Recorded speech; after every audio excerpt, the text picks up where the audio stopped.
We now commence the second session of our Industry Academia Conclave 2025, where we have an intellectually invigorating panel discussion by our eminent panel members. I extend my heartfelt welcome to all the panelists. I please request the panelists to take their place on stage. It is our privilege today to have Mrs. Priya Damle, the Chief Human Resources Officer, NeilSoft at our conclave. With over 18 years of experience in the HR domain, Ms. Damle is a seasoned leader who has played a pivotal role in driving organizational growth and performance. Her strategic vision, global perspective, and expertise are reflected in her esteemed credentials, including GPHR, SHRM, SCP, ICF-ACC certifications. At NeilSoft, a specialist engineering services and solutions company, Ms. Damle is instrumental in scaling and developing the organization by enhancing capability and competence. She is deeply committed to creating an inclusive and multi-generational workforce while driving the digital transformation of the HR function. Her experience extends to leading HR for global in-house centers and technology centers, partnering with business leaders and global stakeholders to align HR practices with organizational objectives. I now kindly request Professor Mrs. G.S. Joshi, Principal of Marathwada Mitra Mandal Polytechnic College, to kindly felicitate our esteemed panel member, Ms. Priya Damle. Please welcome her with a big round of applause.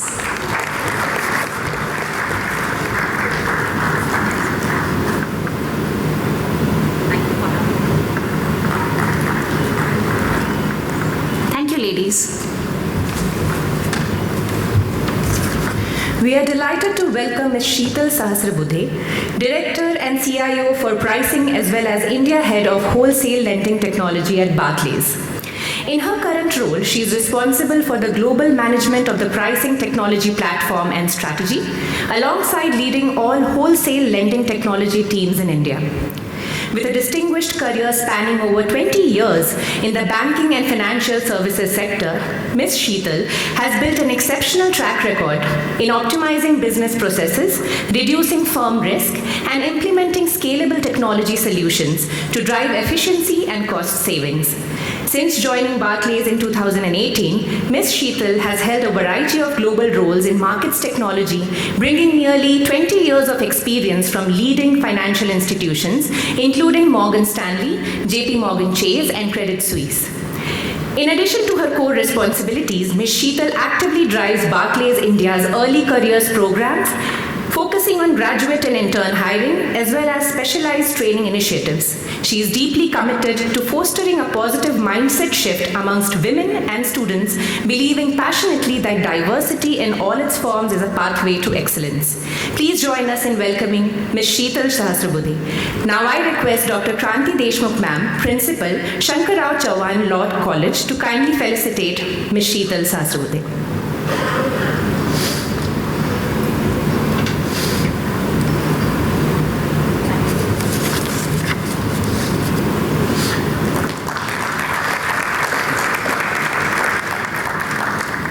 Thank you, ladies. Today's discussion shall be led by our esteemed moderator, Mr. Shirish Kulkarni, founder and managing director, Srota Consultech Private Limited. Mr. Shirish Kulkarni is an accomplished entrepreneur and transformation specialist with a rich career spanning over 2 decades in the domains of business innovation, technology change, and digital transformation. As a founder and managing director of Srota Consultech Private Limited, he has been instrumental in guiding organizations, especially small and medium enterprises, towards greater business effectiveness and operational efficiencies through strategic digital solutions. Thank you for for joining us here today, sir. I now request Dr. V.N. Gohukar, sir, Principal, Marathwada Mitra Mandal College of Engineering, to kindly felicitate our esteemed moderator for the discussion, Mr. Shirish Kulkarni.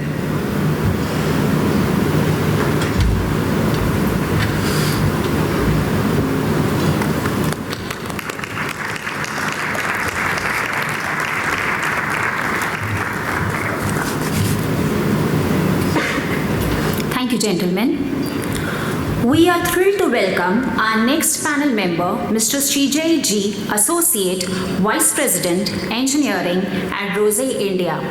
With over 2 decades of experience in engineering leadership, Mr. Srijay has consistently demonstrated exceptional skills in driving innovation, enhancing engineering operations, and delivering high-quality solutions.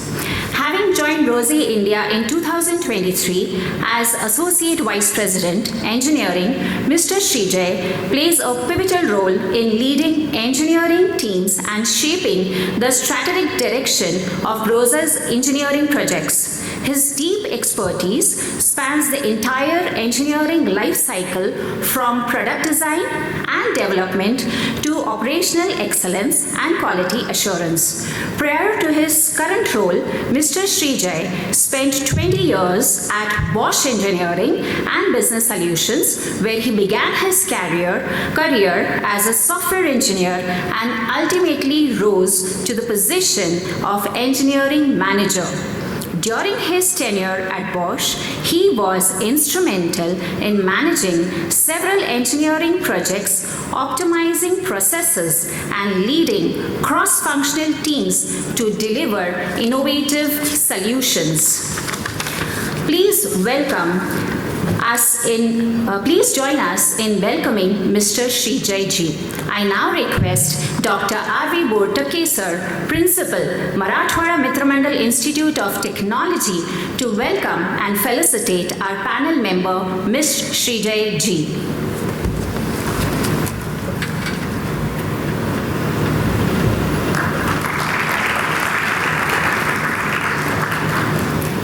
Thank you, gentlemen.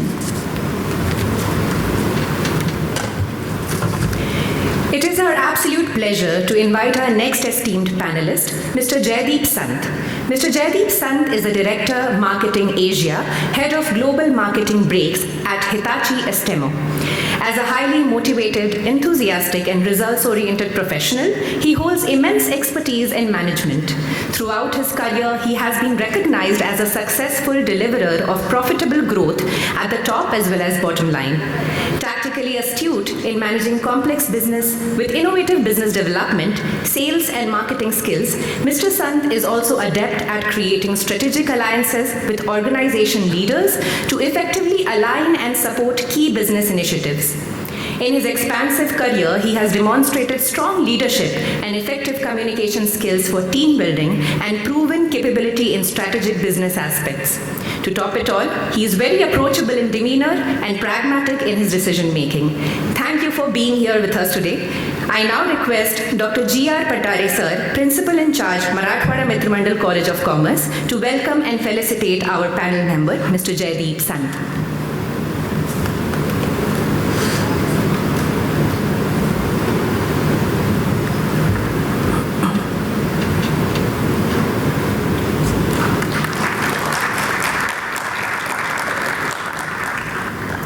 Thank you, gentlemen. Thank you to all the respected dignitaries and panel members. I request you to now be ready for the commencement of our panel discussion. I now hand over the microphone to our moderator, Mr. Shirish Kulkarni, to lead the discussion. Over to you, sir. Just one announcement. There is a feedback form on your table. If you could take some moment to kindly fill that form, that would be great. Thank you. Thank you so much. I'm so delighted and honored to be in front of you, and with such a great panel that we have. Firstly, let me thank for a great opportunity here, where we see industry academia, which is very close to my heart, where initiative has been taken where you have such a large gathering. So big round of applause for this great gathering, and it's a great initiative. So we have Priya, who's bringing in dimensions of AI in manufacturing and technology as a space. We will have more details about that. We have Sheetal, who is a technologist and whose heart goes through fintech, and she has closer initiatives which is called as early career, that actually where she spends a lot of time back there. In Barclays, as a large organization, we have Srijay, who is actually bringing in digital transformations and Industry 4.0 related initiatives. We have Jaideep from Hitachi, bringing a lot of Japanese concepts and aspects that we can go in detail. So let me set the stage for what we are going to talk about in this reshaping of workplace in AI. And there are a huge degree of current research going on. Some myths are there, some misunderstandings are there. So let's take first round of getting this opinion from everybody of what is not true. So what are the myths? Is AI going to replace human being? And there are definitely fantasies where question being asked to a robot, and that robot will say that, okay, would you kill a human being in a rare case?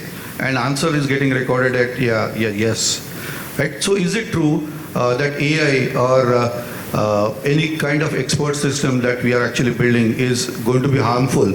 And there is a huge amount of research, if you see, in the world focusing on de-risking any further use cases that will actually impact humankind. So that's something which is happening at a global level. Now, translating that back to us, I would like to start with Priya. What are the things that you see from your point of view or Niels' point of view, where are these things where it is likely to take some jobs, or it is opening some new opportunities for us, industry, translating to academia as well in the students? Sure. So I'll to answer that question in a nutshell, Shirish. I think a myth is that AI is going to replace jobs. And to me, reality is it's going to change the way we work, definitely. Okay, new jobs are going to come into play. Before really coming to NeilSoft, I'd like to share what's happening at NeilSoft. But before we really do that, what I'd like to say is we are going to continue working until we are 70 or beyond. It's not going to be like in the past, there was a set retirement age. That's the change, and that's reality of today. That we will continue working as long as we can, as long as we're medically fit. And technology is going to transform the way we work, which means we need to adapt, which means we need to transform and constantly evolve to keep pace with technology. Having said that, at NeilSoft, yes, I think we ourselves as a company are dealing with that change. New opportunities are getting created as we speak. And there's a lot of excitement that's happening in the multi-generational workforce that I am interacting with. In fact, I was sharing with you that I'm trying to study multi-generational workforce and the traits that they exhibit. So definitely yes, there are new opportunities, especially in the manufacturing segment, where more and more companies wish to automate industrially whatever they do. There's a part which is also getting automated in the AEC segment, architecture, engineering, and construction. So NeilSoft typically deals, or rather focuses on the AEC, process, and manufacturing segments. And there's change coming everywhere. Right. So we'll get into more details about Industry 5.0, how advent of Industry 4.0 into resulting into Industry 5.0, where humans are getting brought back. But let's talk to Sheetalji about now being into the space of technology, creating those solutions. Do you think that code really gets created so automatically, where you crash a project which was earlier running for 6 years to 6 months or something? So I'll talk about a few myths, and productivity improvement being one of them, right? So I think one big myth, in my opinion, is people think AI is magic, right? It's some sort of a magic changing the world. But AI is based on data and models, both generated by human beings, right? So it's very much still in our control in terms of how we deal with it, right? So it's no magic. It is data and models. The other myth, as Priya mentioned, is right that it's going to replace jobs. I think we've repetitively heard it's not. It's going to improve productivity. It's going to bring in new jobs, right? Did we have a job of an AI auditor? Did I have a job of somebody who wrote an LLM model? Did I, have jobs where I smartly, currently I have to sort of key in certain things on an application. Now, human interaction would change, but people still need to do something about it, right? So I would probably tell a machine that, can you give me this? But somebody has to say that, right? So it's going to change the nature of the jobs, definitely. And one of the important things for all of us to do in the process is keep upskilling ourselves. If we don't do that, if we don't adopt to the newer ways of working, then obviously we may become redundant, right? The other thing that I wanted to say is AI shouldn't be used to solve all business problems, right? These days, organizations, if there's a business problem, the first thing that you jump onto is, let's build an AI model to solve it, right? We heard that energy, we heard cost effectiveness, you need big machines to solve all of these problems. So if you're smart, you're not going to solve all your problems using AI. You still can do a machine learning model, you can still write business rules, or you could do a business process automation, right? So we have to smartly leverage AI and not use AI to literally solve every problem that comes our way. And then two last things, right? So AI, again, is a tool. Now, how effectively you use it is going to determine your growth, right? So it has to be well integrated with your workflows and processes. And again, who does that? You need humans to sort of determine how you integrate that tool effectively, right? So it's again, it's not going to solve world's hunger immediately, right? You would still need humans to effectively use those AI tools.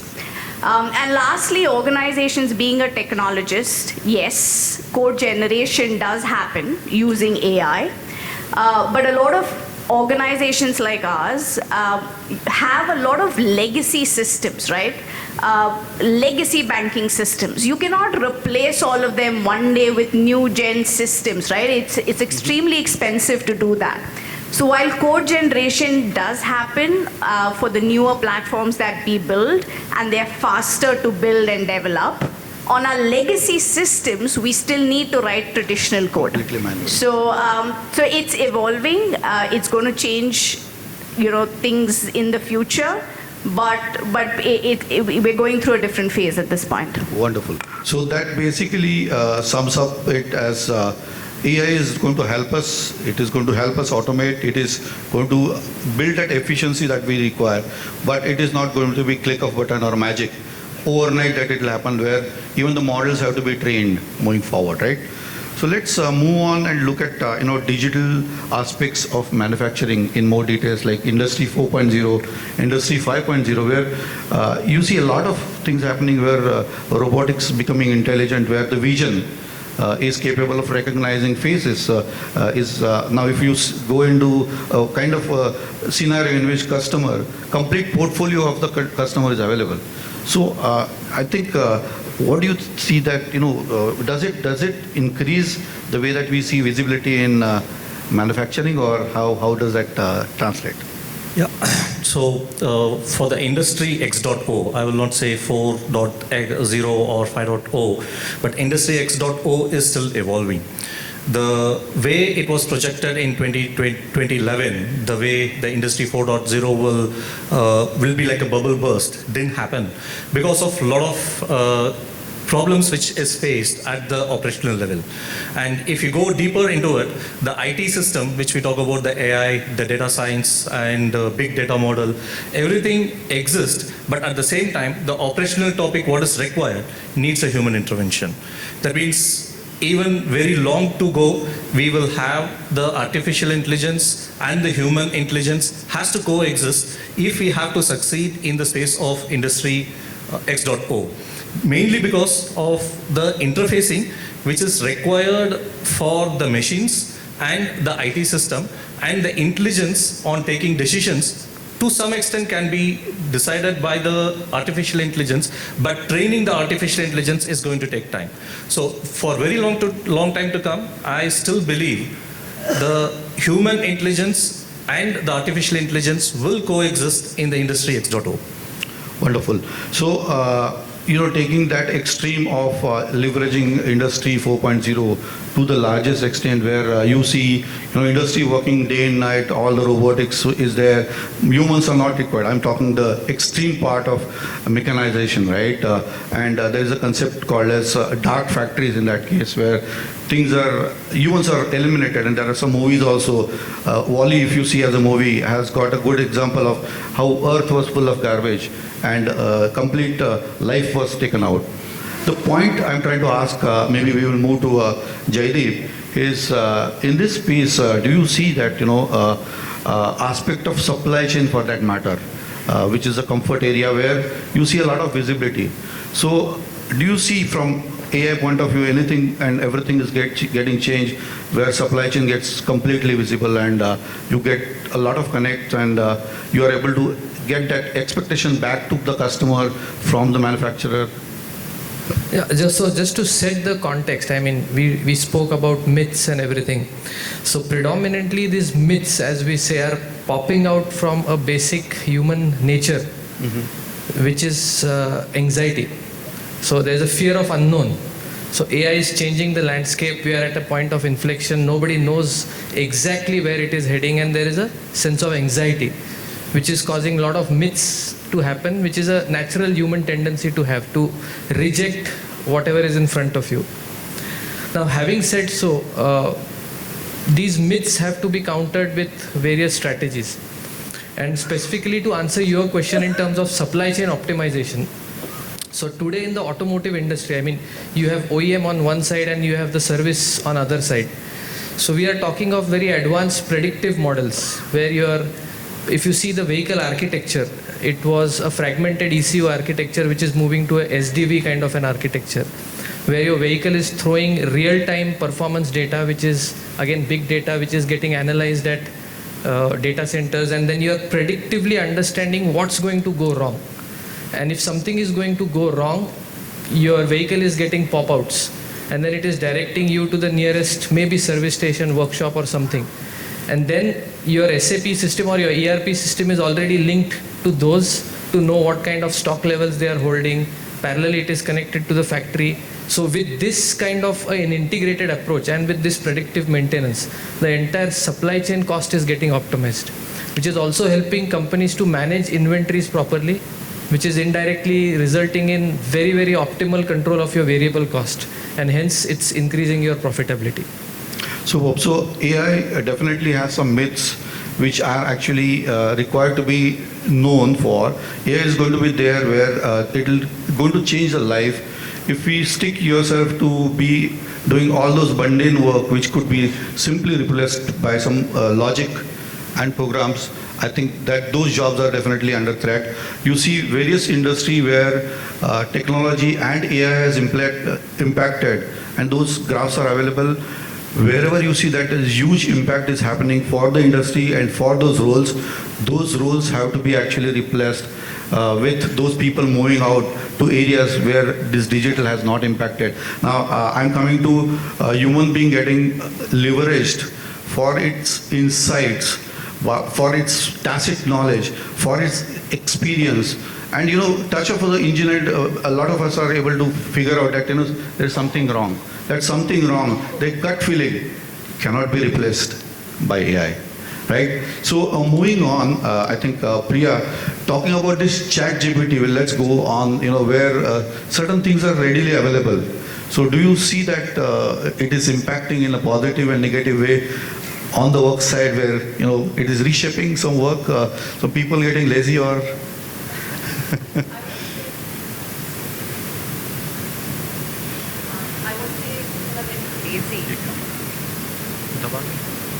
Am I audible? Yeah. Okay. So I won't say people are getting lazy, but yes, their English has suddenly improved.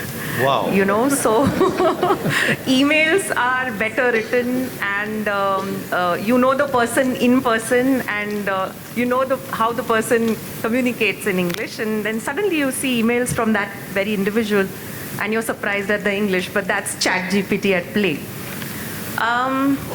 What I would want to say is, just to add, that's one change that is coming about as of today. But I think if we speak about, future of work, which is one of the topics, I just want to add to that, one thing that is plaguing CHROs of today, and this is as per a recent NASSCOM report, okay? And since I have the academia and industry sitting right here in this forum, I'm sharing this voluntarily, that one thing that every CHRO wants in the workforce is learning attitude. That is something which is really expected, irrespective of which generation that you may belong, whether you're Gen Z, you're a millennial, you're a Gen X, or you're the soon-to-be Gen Alpha, who we are not yet experiencing, but I think probably in our respective homes, not yet in workplaces. They're going to be springing surprises on us, totally. So I think learning ability or learning attitude is something which I would seriously advocate, including for us as a generation, because there's no end to this. We will need to keep learning, we will need to keep adapting, whether it's Chat GPT, whether it's DeepSeek, or whether it's something else that maybe India should come up with. all right.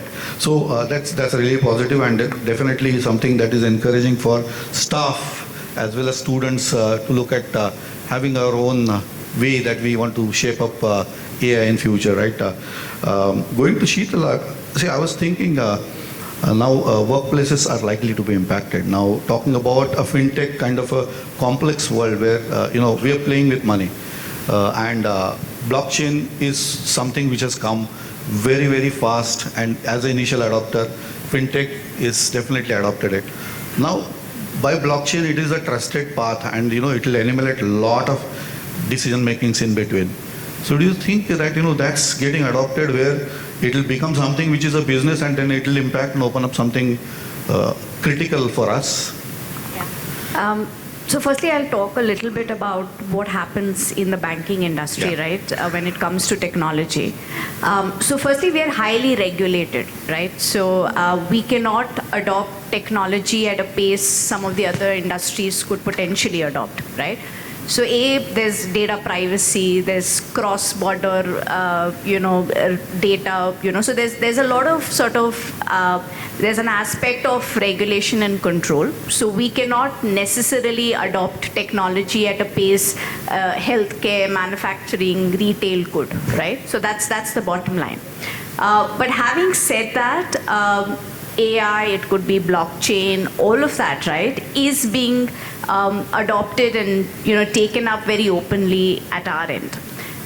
Where our industry is adopting AI at this point in time, firstly from employer productivity improvement, right? It could be code generation, it could be email classification, it could be anything of that sort, right? Where they believe that their employee could be more productive and they could deliver more, within a certain time frame.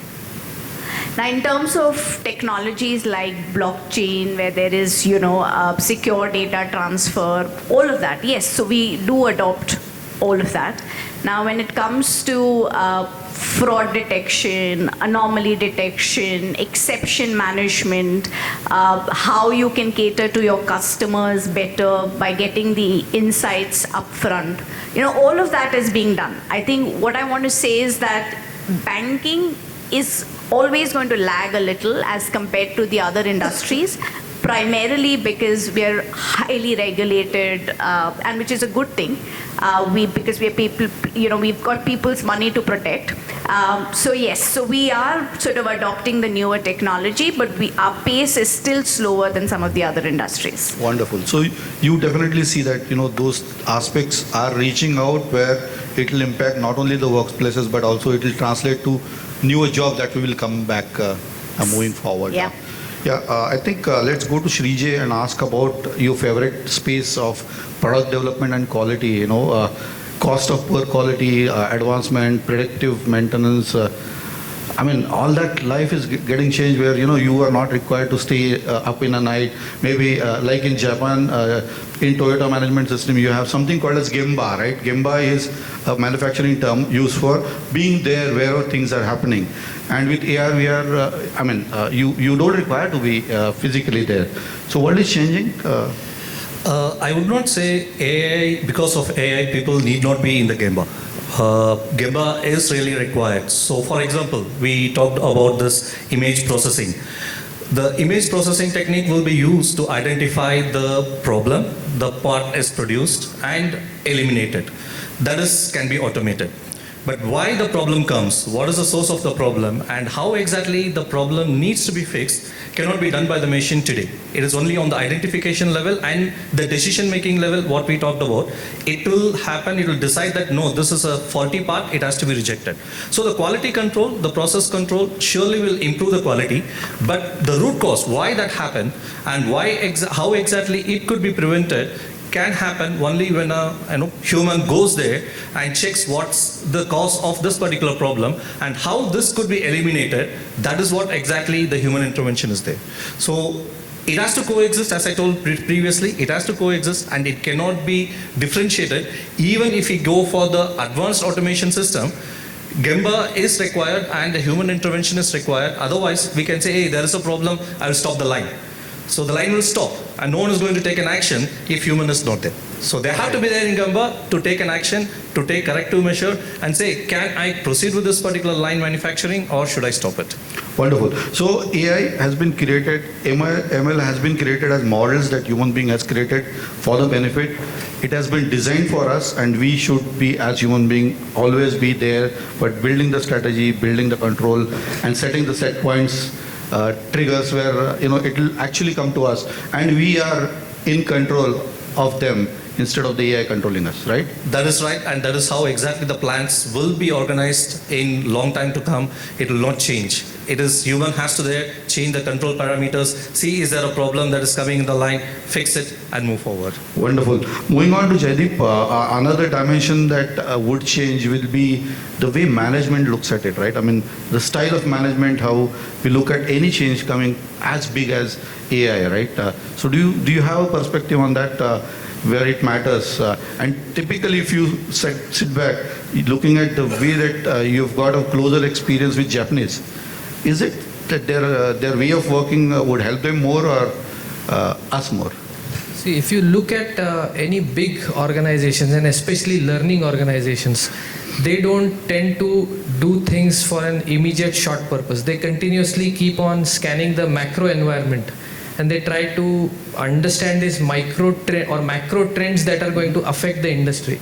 So to answer your question in specific, the Japanese style of management is they tend to plan very, very much in advance. So this AI topic, as a matter of fact, was discussed in Hitachi, I would say around 15 years ago. 15 years ago. 15 years ago, they had they had published an internal document which specifically was dedicated to how AI will change the landscape. And the efforts towards that have started almost 15 years ago. Okay. Maybe those were micro steps, many parameters were not known at that time. Things are unfolding in a much faster pace today, but the decision-making process was done almost 15 years ago. Wow. And that is where I talked about this predictive maintenance. This was a proof of concept tried with Honda 15 years ago. Okay. By Hitachi Automotive Systems. Superb. I also remembered myself doing my similar topic in engineering college in 1990 was expert systems. So AI had been there for years together. From that time, I think there was a lull in between, and now it is actually getting revisited where use cases are becoming important. Something like old wine in new bottle maybe, but Absolutely, absolutely. right? Yeah. But we have to look at how that eventually transforms us. Now, moving further, actually, let's look at two dimensions. Now, we are talking about industry academia as integration and interaction that we are having. Two dimensions I would have everybody to answer. One is how you see industry academia is coming together from the AI point of view. And the second dimension is how should students and academia look at it as opportunities that will translate into something which is very specific, right? Jobs for students. So maybe those two dimensions, if you are able to address all four of us. Yeah.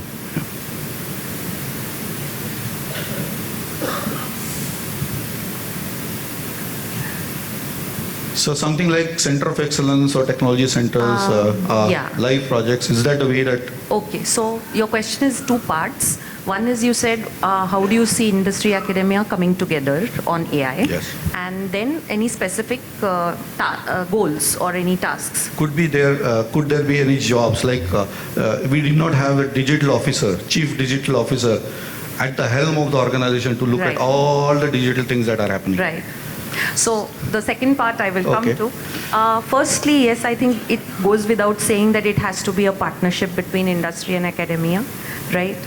The dialogue needs to continue with these kind of transformations on the anvil. I think what I foresee, and now I'm wearing my HR hat, so I'm not going to speak roles which are technical and Sure. on the technical front, but I'll just touch upon the softer aspects which differentiates humans from AI, and I think it's all about that we are discussing in this forum today.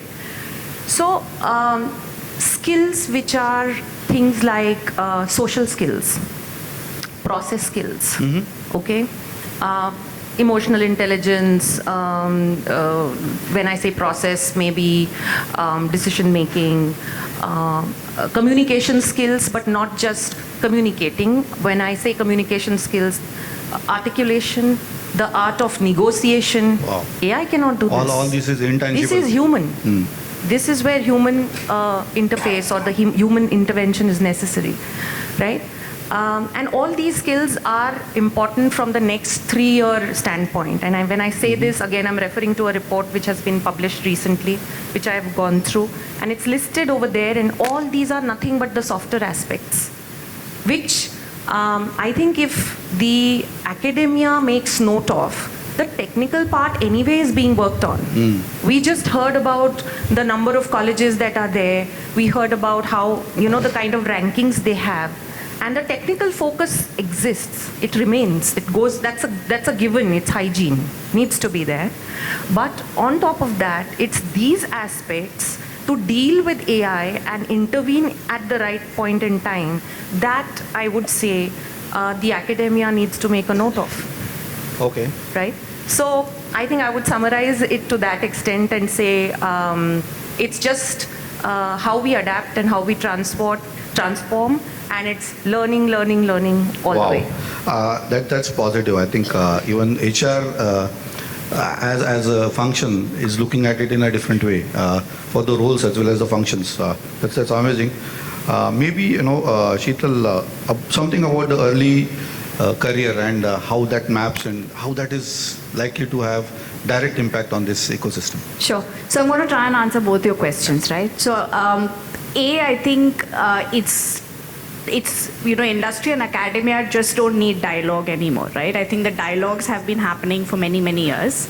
I think it's time to have some tangible actions where industry starts actively contributing and partnering with academia.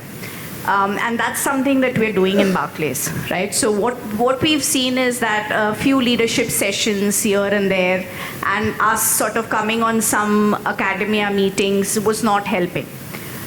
So what we are doing really is we're engaging with, and we typically hire from tier 1 colleges, the IITs and the NITs and, the other big engineering colleges really. So what we're doing is that we're partnering with the students or the academia second year onwards So we engage with the students very early on. Now, and we give them industry exposure. Now, how do we do that, right? So we're running some curated training courses, which are very industry specific, right? You would see a lot of online learning material, but that doesn't replace what industry needs, right? So we have developed some curated training courses where we conduct those as a part of their curriculum. Some of these courses, they also get credits for it. We run hackathons. There's a big hackathon that Barclays runs where all of these engineering colleges participate. And these students are really given real-life business problems in banking. And some of them, solve it. So it's a 36-hour hackathon. And we've got some really good solutions out of these hackathons, which we've actually productionized in the bank, that right?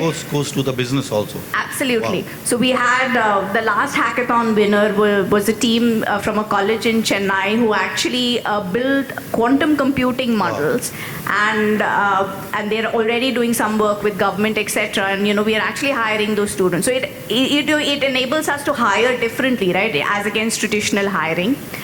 We are running some minor credit courses where in one of the colleges where now the degree will have B computer engineering with Barclays tag to it.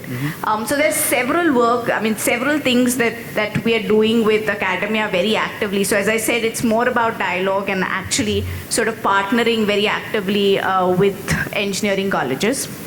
So that's one. And in terms of the nature of workforce, right, so I'll get a little more technical here. Now, we moved from AI to Gen AI, obviously, right? So we'll need people in research to actually write these complex large language models, right? Yeah. And then those would be the people who are good in maths, stats, PhD, all of that, right?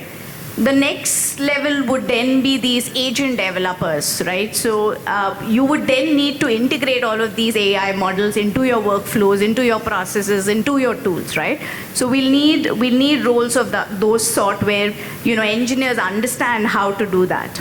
And then largely the job at scale, right? People who actually use consume it, right? And they would need to consume it differently from what they do today. And there's a different level of upskilling needed there. And that's where the jobs at scale would be.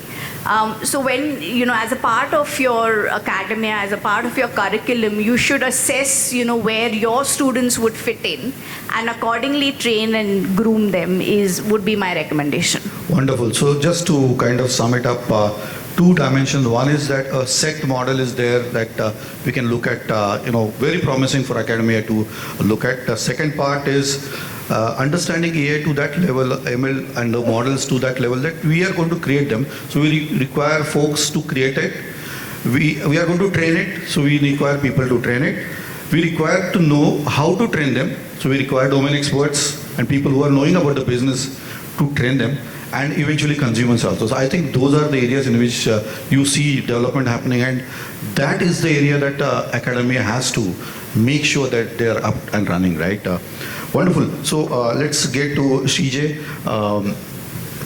In case of this, smart manufacturing, simulation, digital, everything is happening. Like you have digital thread, something which is absolutely mapping the whole process that you have for manufacturing, for chemical making.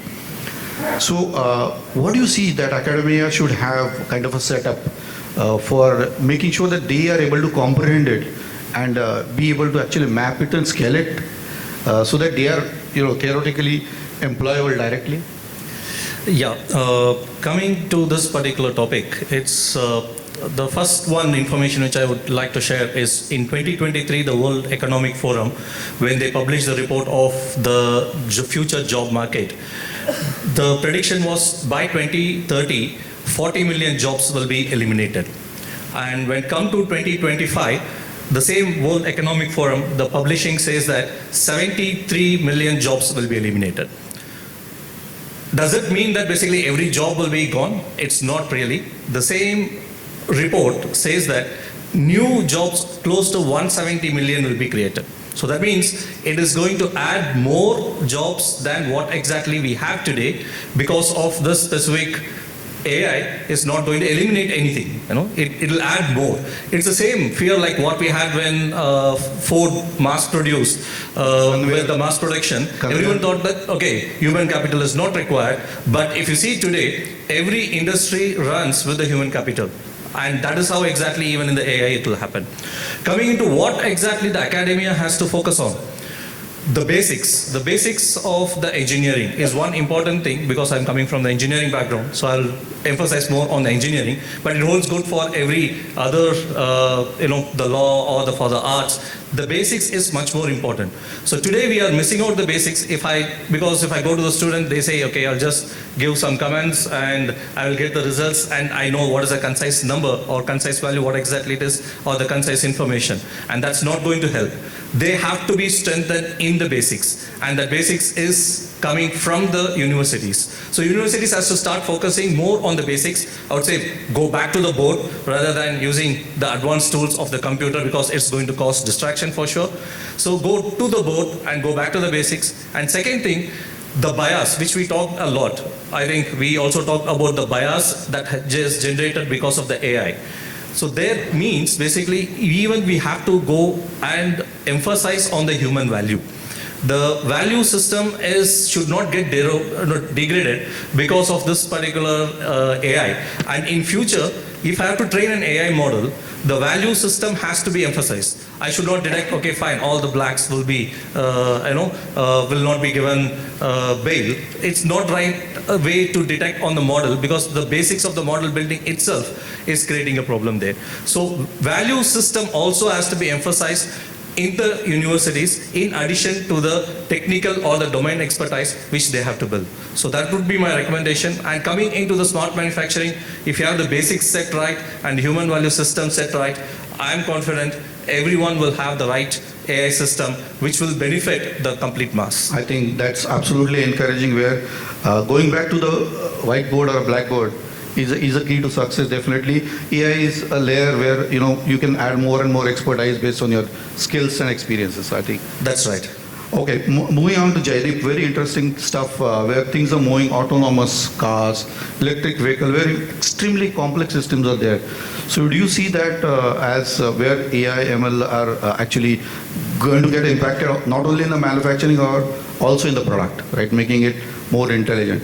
So how does that translate in what you could expect? And you talked about something like tier 0.5, right, 0.5. I mean, can you throw some light and then map it to what academia should do for that? So let me target the basics first. Yeah. So we have been hearing from eons that what you learn in college and what you apply is different. I simply digress. Wow. So big round of applause. He made a statement here. We learn in college that say 1 + 1 is 2. But in actual, 3 - 1 is also 2. It's only the application that we need to make between what we learn and what we apply. And that is the exact missing link where majority of the freshers, I would say, that's the pitfall for them. So maybe this is a request to the academia to change the pedagogy, right? In terms of how you make the students understand, in terms of how you apply the knowledge in the real life field.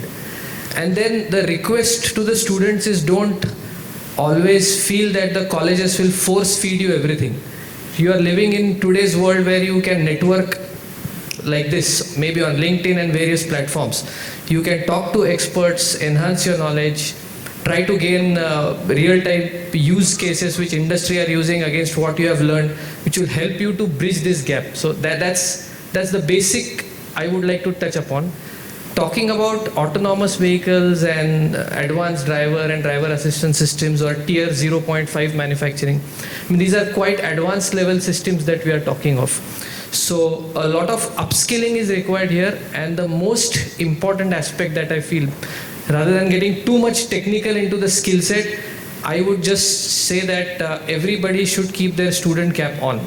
That's the message I would like to say. Right. So keeping always learning on, and also for staff as well as students to be open and reach out to whatever means that they have in the form of digital ways of, say, internet or LinkedIn or whatever. Not to stop for somebody to call you for an interview and you realize that something that you don't know or don't know, right? I think that is the key to success. I mean, you have everything at your disposal. It's for you to exploit it. Super. Let me thank the panel for a great insights that they have. Let me sum up certain points that we have collected. So AI is an enabler and it definitely opens new opportunities. Cross-skilling, upskilling is a key. AI cannot replace human being. AI is here to stay and will take its own pace to get adopted. AI is a tool. It could be garbage in, garbage out. So you have to know how you want to use it. So I think in a nutshell, that is something that I would do as a takeaway, and we can open the forum for questions. Thanks a lot for your insights.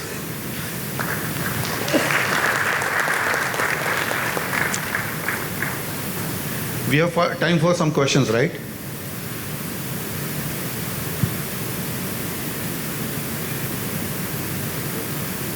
Yeah, please. I think we should reach out.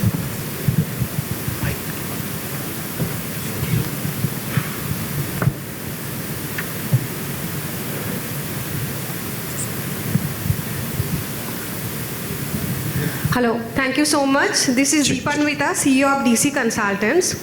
We are a human capital management firm. I don't have any question really, but I would like to add on something which practically we face every day with AI. It's been 3 years, we are every day listening, AI is here, AI is going to take away all the jobs. So in our industry, it's a big question mark, what's going to happen? But from my practical experience, I'd like to see, it's been 15 years we are in the industry. Jobs has changed. Generation ago, the kind of requirement we used to get from corporate, now we don't get those. The jobs which are not at all require any emotional connect to human, those are getting replaced very fast. Examples like data entry, logistic industry job, courier job, that customer care jobs, all have been replaced very fast. So 85 million jobs almost have been replaced, but 60% of new jobs has arrived. So what are the new jobs we are getting?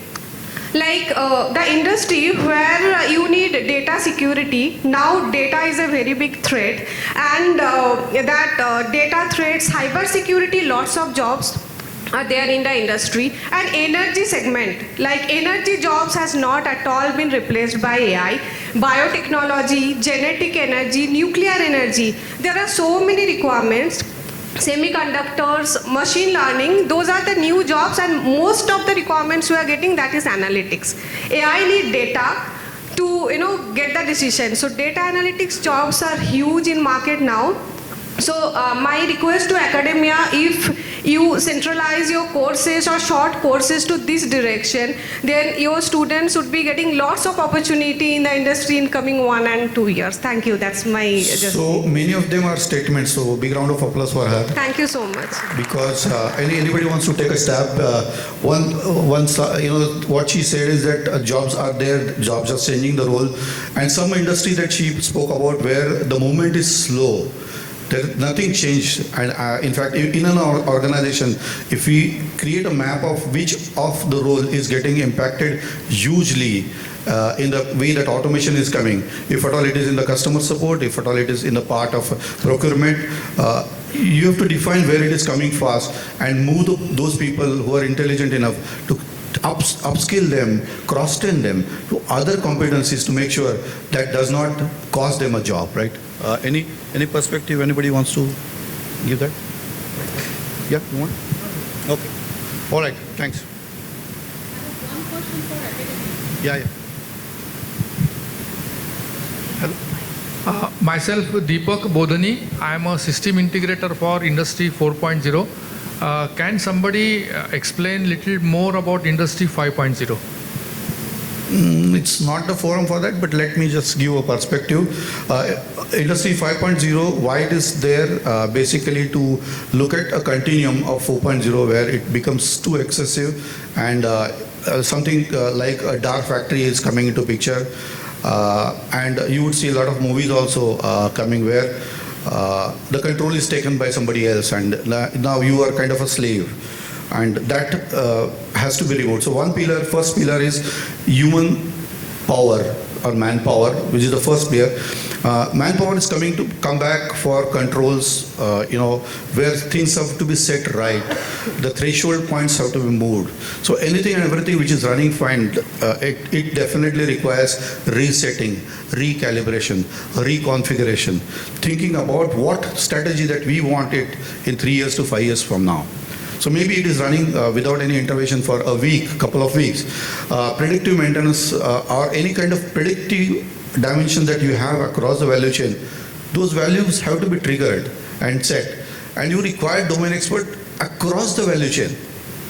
So that is first pillar. The second pillar is sustainability. I will not get into details, but sustainability is extremely popular, a dimension of getting green, where you have carbon footprint getting created across the value chain. You have to measure it at the governance level, make sure that you have those metrics put in place so that it is governed as some parameter which is inline or business centric parameter.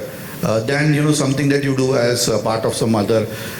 I don't want to demean ESG as an initiative which has been there for maybe 20-25 years, but then take that kind of a prime importance. So that is the second pillar that you have in Industry 5.0.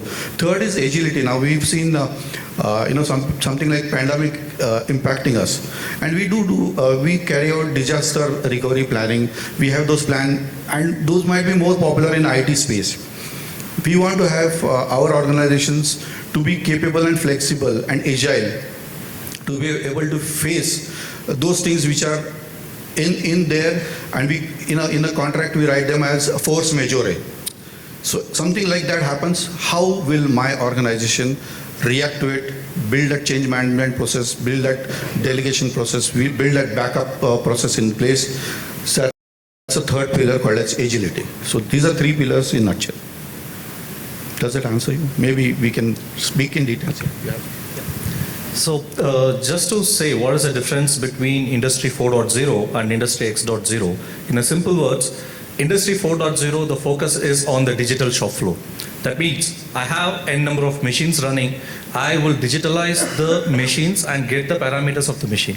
That's the focus area of Industry 4.0. Industry X.0, it's completely changed. It's a connected enterprise. Connected enterprise here means it is not just my product from the warehouse or from my stock to the production to the finished goods which I'm going to ship. It's not that particular one, but it starts from the design. It starts from the design until the product end of life. What all things we have to do, how exactly we have to do that. One part of it is the sustainability that comes in. So that is the Industry X.0. So the major differences, one is on the premises, the other one is throughout the life chain or the lifetime of the product, what we have to do and how exactly it is connected from one level to the other level, from engineering to production to the service, from the service to the end of life of the product, from end of life of the product, recycling. All this is what exactly Industry X.0 is focusing on. I think I would only add one dimension. Industry 4.0 is kind of construed to be manufacturing centric. 5.0 takes industry agnostic viewpoint, organization or point of view. It is not only plant that we are talking about the complete business here in 5.0, the whole organization. I think that is another highlight of change.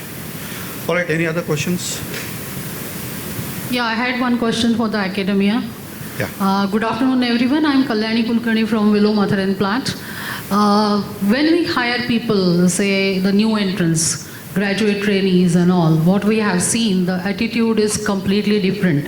And they pass one phase of academia and they enter in the organization, and the internal academia of that company has to take it over to develop the right attitude. When we are talking about AI, and AI requires a lot of data requires accuracy, it requires responsibility, first time right attitude. So I would like to have answer from the academia present here, that what are the efforts that have been taken to improve this kind of attitude, because we find it very difficult to start with the scratch. Okay, I will take it back here. what is industry doing? Let's put it backwards. Academia is doing whatever they want to do. There's a lot of things to be done, a lot of aspects of where education is required, live projects are required. But who is going to give that? That's industry. So, if you permit, I will put it back to the panel.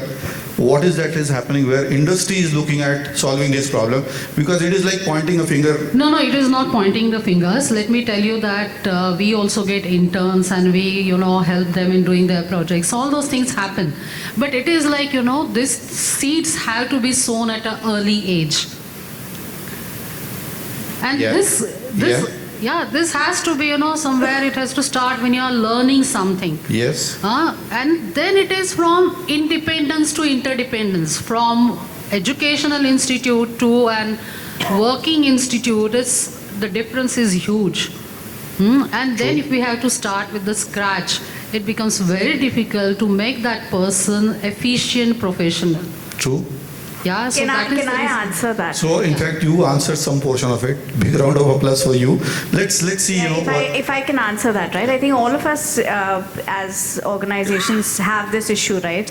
How can we get our fresh grads out of college productive on day one, right? Employable. And employable, of course, right? Obviously, there's an internship that ma'am just mentioned, where they spend about 6 months in any industry where they learn the ways of working. But sometimes that's also not enough, right? So as I said, it has to be an equal partnership. Not one area can take full responsibility. Neither academia can take full responsibility, nor the industry can take full responsibility. So it has to be a good partnership. As I said, the way we are solving this problem for our organization is, we are engaging with these students second year onwards. And then we tend to tap in the people who would want to join an organization like us and who are committed to joining an organization like us, and then we groom those students. As I said, through various training courses, leadership connects, we invite them in our company. We have a professor of practice where somebody from our organization goes and teaches in those colleges, right? Some subject with that. Correct. So it's a mix of that. Then we also... So you also define the syllabus which is required. We define the curriculum to some extent wherever possible. We also sort of have certain, I work with an NGO, and what that NGO does is that it teaches logical thinking, critical thinking, communication, work ethics, all of that. And that's a part of a course that some of these colleges have adopted now. So there are different ways that could be solved. I think it's important that you partner with the colleges that you hire from and work along with them so that you can sort of ensure that the grads who join you are productive and more efficient, from day one. And that has really helped us. We've been doing that for the last 3 or 4 years now. Some dimension which is abstract. See, we have to start very early where the students are getting ready. So that kind of a handshake with various industries, and I think a lot of industries are here to start at the early part of their grooming. Has to come where center of excellences, technology centers, live projects are the way to go. I mean, looking at the problems that are actually there in the industry are to be given. We need to have also a lot of cajoling and training and upgrading for staff as well to be there. As far as there is a huge gap, right? Staff has the academia staff has not experienced industry. So we need to get them also because they are the one who are going to lead. Next step is of maturity is the consulting projects, which is where the whole organization takes live projects directly, where this is a dimension also for credibility of the college. It becomes a credibility of the staff member as well, something which is a research area that the students get exposed to. White papers are getting created, patents are getting filed. What I'm talking is actually a transformation happening as I see it. Could be in pieces and pockets around the academia. You want? Yeah. So what academia has to do, if you ask me, it is not academia which has to do here, it is the industry which has to do here. So there is a big gap between the academia, what I learn in theory, when I come into the workforce, the practicality, there is a big difference. So it is our responsibility as an industry how we bridge that particular gap. Normally I tell to my leaders, I love freshers because they are the unmolded clay, which is a wet clay, and if I get anyone in my team, I can make them excel.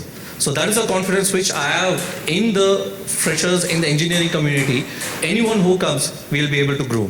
And that is the same confidence which I would say that every leaders here has to take it forward to say that, no, academia is there. Yes, we know there will be a gap because always there is a difference between theory and what is practiced. And to bridge that gap, the primary responsibility, in my opinion, always lies with the academia. Industry. How exactly we bridge the gap in Rose? We sponsor some of the events, national events, which the students participate. We also send some of our engineers to them to say that, okay, train them, mold them, and give them information what they miss. And that is how exactly we develop engineers. Even with MMCOE also, we have a lot of our engineers have gone for this Robocon or the Formula Bharat, where exactly we encourage the students to participate. And not only that, we don't just encourage by sponsoring, we also ask our engineers to go there and then mold them so that we get future better engineers. So it is purely based on the industry, because what I have seen, E equal to MC square, what is there in 1920 is not going to change today. It is the same. That's what academia will be able to teach. But it is us, we bridge the gap over there. Thank you, panel, for sharing insights. But my question is, we also, all the people from the industry are here, and all the organizations do all this such things, sponsor and all those things. Everything happens. We also have the professors of practice, all these things. The one thing that I'm already saying that, industry readiness is very important. All the degrees and all that give you the technical knowledge, what the products that we are getting, they are technically sound. But attitude-wise, it is, something that we need to start early. Wonderful. I think that's a good insight. Let's take that as something that we want to take away. So with this, I would like to thank the panel. Great insight shared. And I would like to call this as over. We can have questions and answer more on one-on-one basis. We are definitely available for answering them. Thank you so much.